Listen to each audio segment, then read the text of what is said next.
Good morning, jr2. Today we are going to start a revision on theme 2. In the first chapter, we learned about the difference between night sky and day sky. Who remembers what do you see in the day sky? When I ask you what do you see in the day sky or what do you see in the sky during the daytime, we said we can see a lot of things like sun, clouds, birds, hot air balloon, rainbow, planes. And what do you see in the sky at night? We can see moon, stars, fireworks, some birds like bats and owls, right? And we also studied something called planetarium. We said planetarium, it's a place we visit to learn about the night sky. We can see all things found in the night sky in this place with a very large size. Any dim object in the night sky, anything in the night sky, we can see it in this place, the planetarium. So planetarium, a place we visit to learn about the night sky. And we took a new word called constellation, and we said constellation means a group of stars that form an imaginary shape. Do you remember Orion the Hunter? And another constellation called Canis Major, which takes the shape of a dog? And Orion the Hunter, can you see a real hunter in the sky or a real dog in the sky? No, all of these are imaginary shapes. Who formed these shapes? The stars. So, constellation, a group of stars that form an imaginary shape. Imaginary means it's not real. And we learned about the shadow.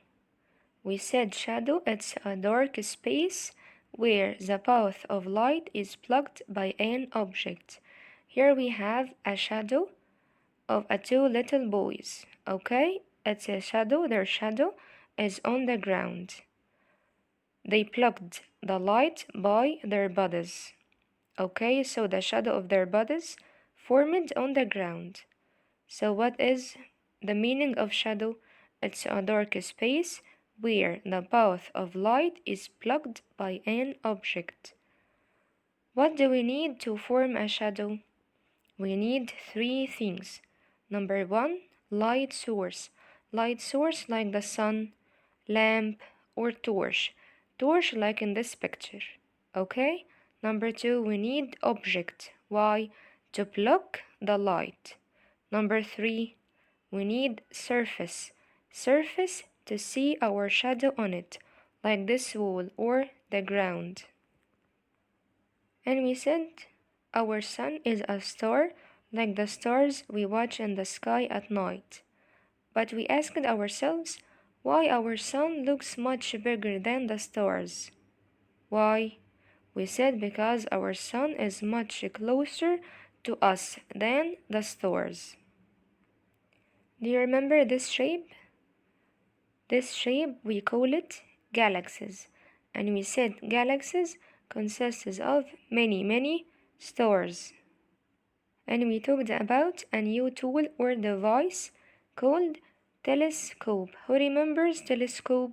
We said telescope, it's a tool or device which will help us to see the dim objects and the far away objects in the sky. Telescope help us to see any object in the sky, the dim objects and the far away objects in the sky. And we learned how to write a story. Story has three parts. Part number one called beginning. In the beginning we will introduce the characters. Okay, we will write about the characters of our story and the place of our story. Okay, part number two called middle. In the middle we will write about the problem that the character will face. Okay, part number three called end. In the end, we will write about how the character solved the problem and we will learn about what we learned from this story. So what are the parts of the story? Beginning, middle, end. In the beginning, we will write about the characters of our story and the place of the story. Middle, we will write about the problem that the character will face. Okay?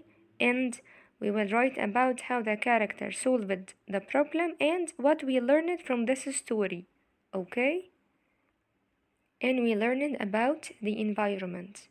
We said environment is everything around us, living or non-living. Our environment includes plants, animals, natural and human-made objects. So environment is the surroundings or conditions in which a person, plant, or animal lives. And we took a new word called infer. Who remembers the meaning of infer? We said infer means we can give reason about something without being told. Okay, I can expect what happened without being told. I can guess what happened without being told. Okay, and who remembers the word steward? We said steward, it's a person who takes care of the environment. The person who takes care of the environment called steward. And we learned about habitat. We said habitat supplies air, water, food, and shelter for a living organism. So habitat is the home for a living organism. Our environment includes different habitats such as desert, farmland, and city. Do you remember plant and animal needs? We said both plants and animals needs water, food, air, and shelter to survive and to stay alive. So plants and animals, both of them need water, food, air, shelter to survive and to stay alive. Who remembers the word persuade? We said persuade means to make someone do something by giving him many good reasons about it.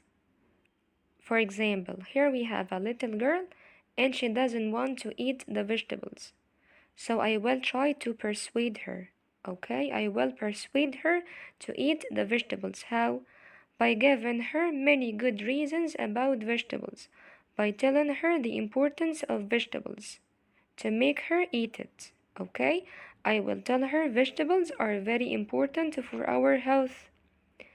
Vegetables help us to get rid of waste. Do you remember? Vegetables help our body to get rid of waste and to digest food. So I will persuade her to eat the vegetables. How? By giving her many good reasons about eating vegetables. So persuade means to make someone do something by giving him many good reasons about it. And we learned about the difference between human-made objects and natural objects. We said human-made objects are objects made by humans, but natural objects that are made by Allah, created by Allah, like plants, animals, and humans. Okay? Human-made objects like the telephone, television, chairs, houses, computers, bags, clothes. And in this chapter, we created a simple machine to help us inflate a balloon. Do you remember? What was our materials?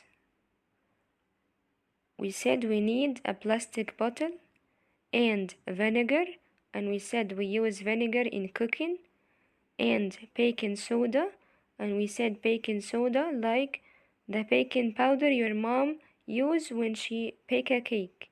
And we need a balloon. Okay, let's watch a video to remember our simple machine to inflate a balloon.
So what happened here?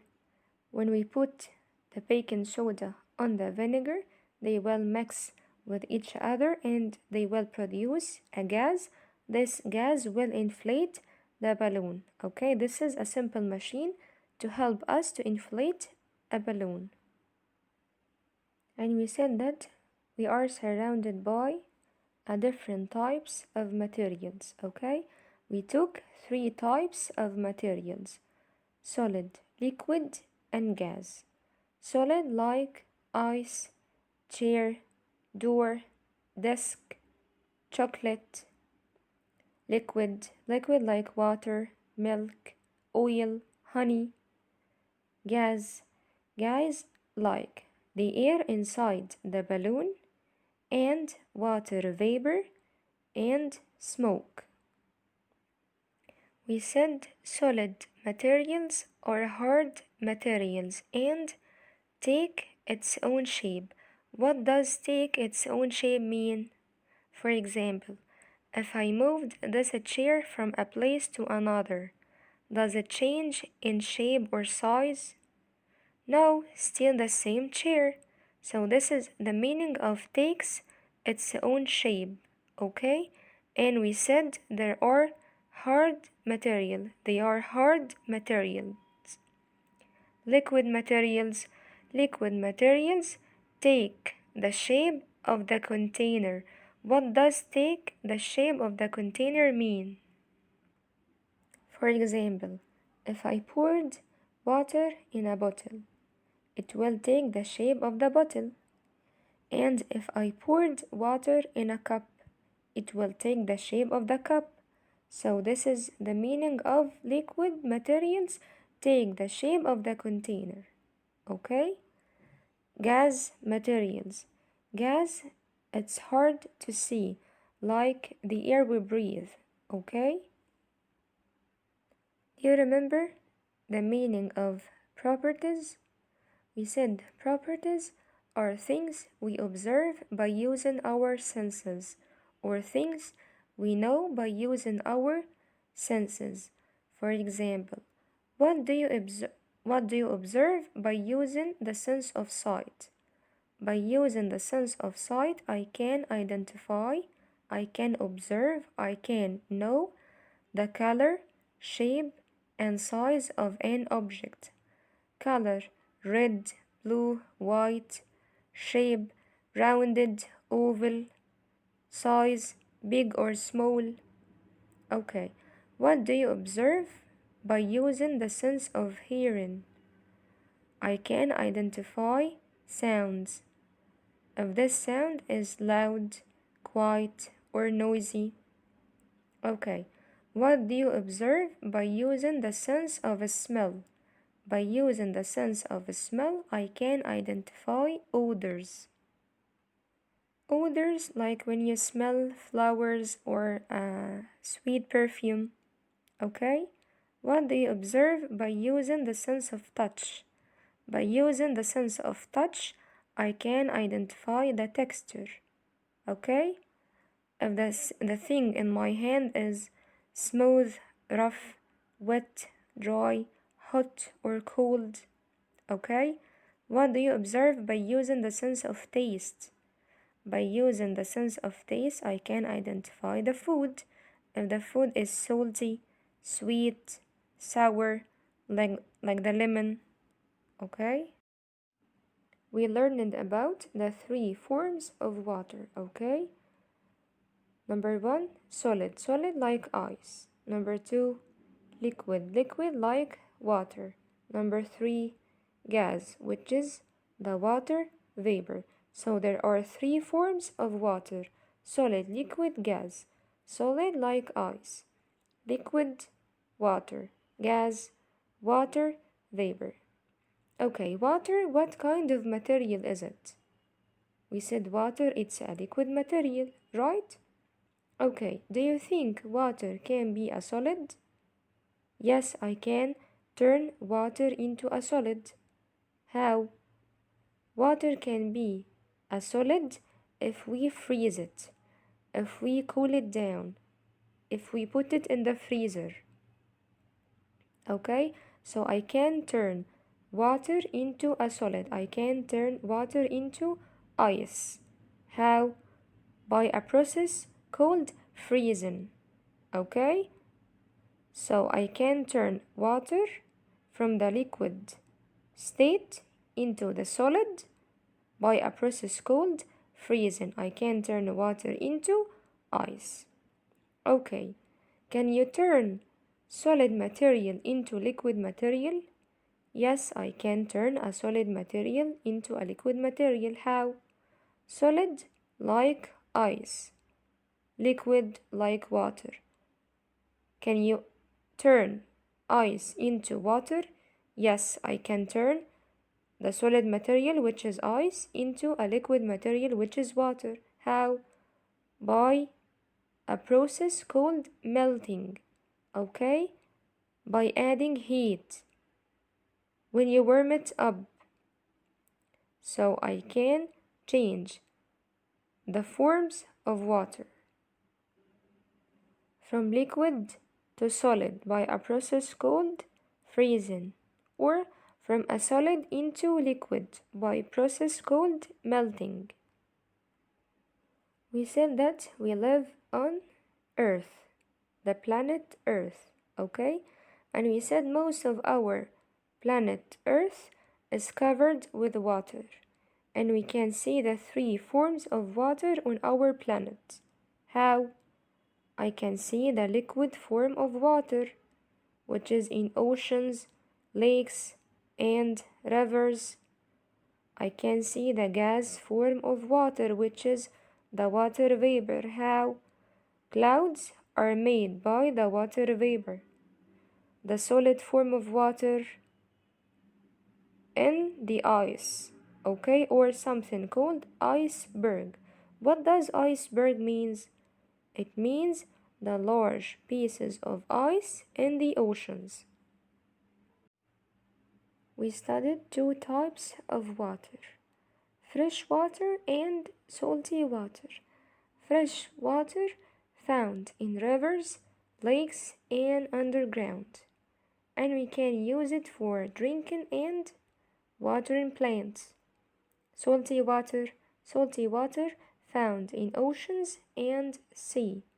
We cannot use salty water for drinking or watering plants, but we can use both of them in swimming, fishing, and boating. Okay?